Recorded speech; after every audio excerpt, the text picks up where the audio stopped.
कहानी की शुरुआत होती है स्पेन के वेलेंसिया शहर में, जहां कई दिन से जबरदस्त बारिश हो रही थी। तब हम सैंड्रा नाम की एक बैंक मैनेजर को देखते हैं जो बारिश में भी काम पर जा रही थी। वो किसी से फोन पर पूछ रही थी कि क्या उसका नाम भी लिस्ट में है। असल में बैंक कई लोगों को नौकरी से निकालने वाला था, इसलिए उसे डर था कि कहीं वो भी इस लिस्ट में शामिल तो नहीं।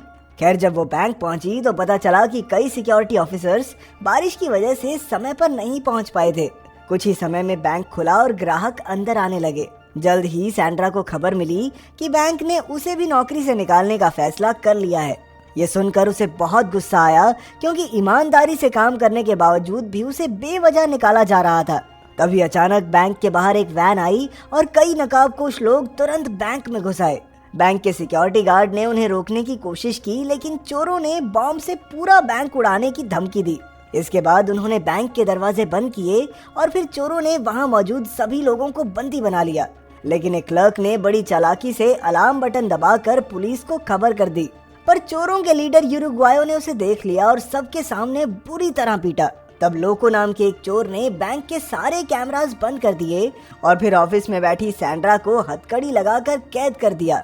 इधर पुलिस बैंक के बाहर पहुंच चुकी थी और फिर इंस्पेक्टर होजे ने बैंक में फोन करके चोरों से बात की।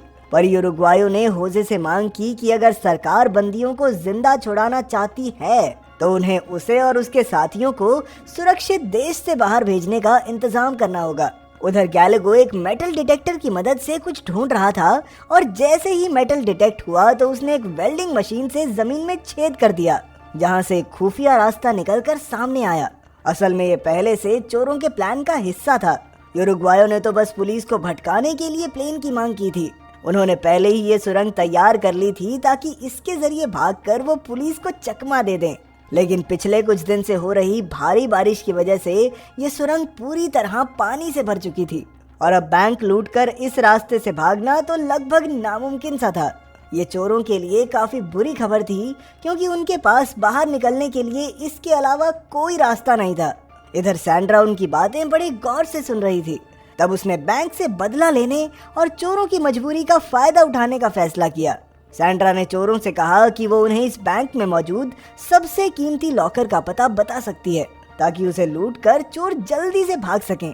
लेकिन इस सब के बदले उसने कहा कि भाई देखो, थोड़ा शेयर तो मेरा भी बनता है। पहले तो गैलेगो को लगा कि ये सैंड्रा की कोई चाल है, लेकिन जब गोली की धमकी पर भी उसने अपना बयान नहीं बदला तो गैलेगो को उस पर यकीन हो गया। फिर सैंड्रा ने उसे लॉकर नंबर 314 के बारे में बताया, जिसमें सोरियानो नाम के एक करप्ट नेता के किसी कांड का सबूत था।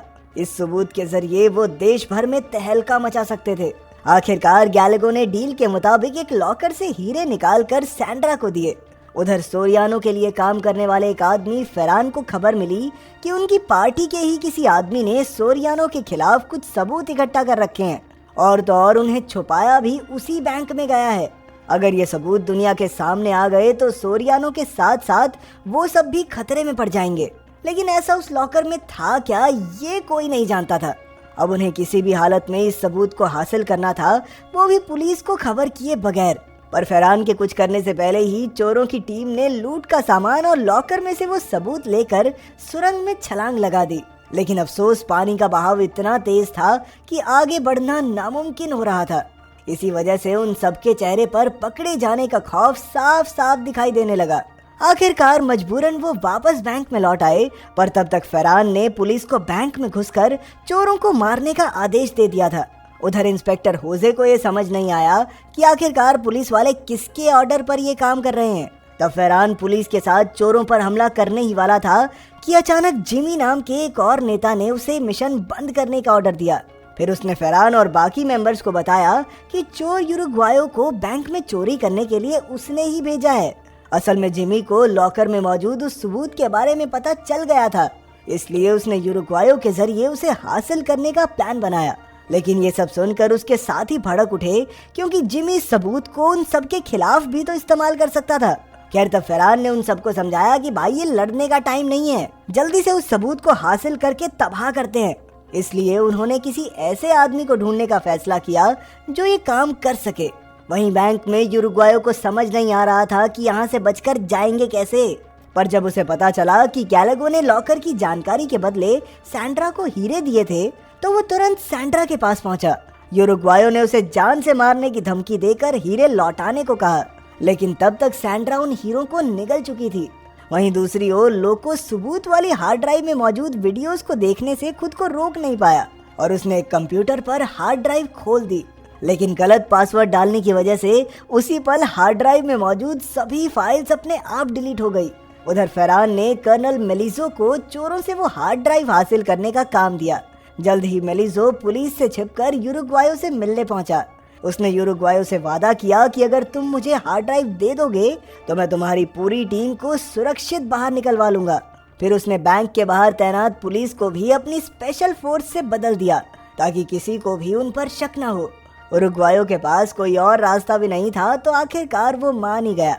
पर कुछ देर बाद जब उसे पता चला कि लोगों की गलती की वजह से सबूत की सारी फाइल्स डिलीट हो गई तो वो गुस्से से तिलमिला उठा। खैर अब उनके पास मेलिजो की बात मानने के अलावा और कोई चारा भी नहीं था, इसीलिए वो प्लान के मुताबिक हार्ड ड्राइव को लेकर दरवाजे तक पहुंच गए। वहां मेलिजो की टीम के आदमी ही तैनात थे, लेकिन उन्हें देखकर लोगों को उन पर शक हो गया। वो समझ गया था कि मेलिजो उन सबको यहीं मारकर हार्ड ड्राइव हथियाना चाहता है। अचानक दोनों टीम्स में जबरदस्त गोलीबारी शुरू हो गई और आखिरकार चोरों को जान बचाकर वापस बैंक में लौटना पड़ा। यूरुग्वायो को मेलिजो की चाल पर बहुत गुस्सा आया, लेकिन मेलिजो ने कहा कि उनके पास अब खुद को पुलिस के हवाले करने के अलावा कोई रास्ता नहीं है। ये सब सुनकर यूरुग्वायो और गैलेगो काफी घबरा गए, क्योंकि ये उन सब की पहली डकैती थी और वो सब किसी न किसी मुसीबत के चलते ही ये काम कर रहे थे। पर तभी गैलेगो के दिमाग की बत्ती जली और उसने कहा कि हार्ड ड्राइव में से फाइल डिलीट हो गई हैं, ये हम जानते हैं, लेकिन कोई और तो नहीं जानता ना। इसी बात का फायदा उठाकर वो मेलिजो पर दबाव बनाकर यहाँ से निकल सकते हैं। जल्द ही उसने मेलिजो को फोन करके धमकी दी कि बेटा अगर आधे घंटे में तुमने मेरी टीम को बैंक से नहीं निकाला तो तेरे बॉस और उसकी पार्टी का सारा कच्चा चिट्ठा नेट पे चढ़ा दूंगा। यूरुग्वायो की धमकी सुनकर मेलिजो की हालत पतली हो गई। इधर इंस्पेक्टर होजे ने इनकी बातचीत में सोरियानो का नाम सुना तो उसने तुरंत अपने सीनियर्स को खबर कर दी। असल में सोरियानो वही नेता था जिसे कुछ साल पहले कत्ल के जुर्म में जेल होने वाली थी, लेकिन बाद में अचानक उसे बरी कर दिया गया था। लेकिन अब फाइनली ये खुलासा होता है कि सोरियानो ने अपनी ही पार्टी के खिलाफ सबूत इकट्ठा करके हार्ड ड्राइव में रखे हुए थे और इसी चक्कर में वो उनका दामाद बने बैठा था और कोई उसे छेड़ नहीं सकता था। इसी दबाव के चलते पार्टी ने उस पे एक्शन भी नहीं लिया और उसे जेल से भी रिहा करवाना पड़ा। इधर फेरान यूरुग्वायो से बात करने पहुंचा तो यूरुग्वायो ने उसे हार्ड ड्राइव की कोई भी वीडियो दिखाने से साफ इनकार कर दिया, जिससे फेरान समझ गया कि दाल में जरूर कुछ काला है। लेकिन जब तक हार्ड ड्राइव यूरुग्वायो के हाथ में थी तब तक मेलिजो कोई भी खतरा मोल लेने को तैयार नहीं था। उधर होजे ये पता लगाने में जुट गया कि आखिर नॉर्मल पुलिस वालों को स्पेशल फोर्सेस से किसने बदला, और तब जाकर उसे पता चला कि इसके पीछे मेलिजो का ही हाथ था। उधर मेलिजो ने चोरों को एयरपोर्ट ले जाने के लिए एक बस का इंतजाम किया, लेकिन असल में तो वो पूरी बस को बॉम्ब से उड़ाकर चोरों के साथ साथ हार्ड ड्राइव को भी नष्ट करने का प्लान था। पर गैलेगो मेलिजो से भी शातिर निकला। उसने सोचा कि अगर वो मेलिजो की जगह होता तो चोरों को इतनी आसानी से बचकर जाने नहीं देता, इसलिए उसे शक हो गया था कि इसमें भी इसकी कोई चाल जरूर होगी। पर फिर उसने कहा कि जब तक उनके पास पार्टी के काले सच से भरी ये हार्ड ड्राइव है तब तक उनका कोई भी कुछ नहीं बिगाड़ सकता। हालांकि ये हार्ड ड्राइव खाली थी, लेकिन फिर भी वो इसके जरिए पार्टी को ब्लैकमेल कर रहे थे। इसी दौरान फेरान को अपने जासूसों से खबर मिली कि यूरुग्वायो ने तो सबको बेवकूफ बनाया है, क्योंकि असल में अब हार्ड ड्राइव में कुछ है ही नहीं। पर वो ये बात भूल गया कि होजे भी वहीं मौजूद था। अब होजे ने फटाफट ये खबर अपने ऑफिसर्स को दे दी और इधर इतनी बड़ी गलती करने पर मेलिजो फेरान पर भड़क गया। पर अब वो कुछ नहीं कर सकते थे, क्योंकि तब तक सारे चोर बैंक से निकलकर बस की ओर चल पड़े थे और अब बस कुछ ही देर में धमाका होने वाला था। लेकिन फिर ये खुलासा होता है कि असल में वो चोर नहीं बल्कि आम लोग थे, जिन्हें चोरों ने अपने कपड़े पहनाकर बस की ओर भेजा था। चोर तो अपनी लूट का माल लेकर एक बार फिर से सुरंग के रास्ते निकल पड़े थे। खुशकिस्मती से बारिश रुकने की वजह से सुरंग का पानी कम हो गया और आखिरकार वो सब तैरकर सुरंग पार कर गए।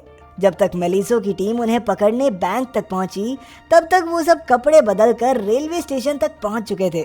इसी दौरान मेलिजो और फेरान को खबर मिली कि उनकी पार्टी की काली करतूतों की बात देश भर में फैल चुकी है। असल में इंस्पेक्टर होसे ने मीडिया को खबर कर दी थी कि जिमी, फेरान और मेलिजो ने किसी खास हार्ड ड्राइव को हथियाने के लिए बैंक में डकैती को अंजाम दिया। वहीं दूसरी ओर यूरुग्वायो, गैलागो और उनके बाकी साथी सुरक्षित अपने अपने रास्ते पर निकल गए।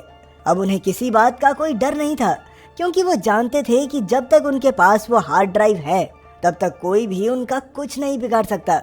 वहीं दूसरी ओर मेलिजो, फेरान और बाकी पार्टी मेंबर्स काफी बड़ी मुसीबत में फंस गए।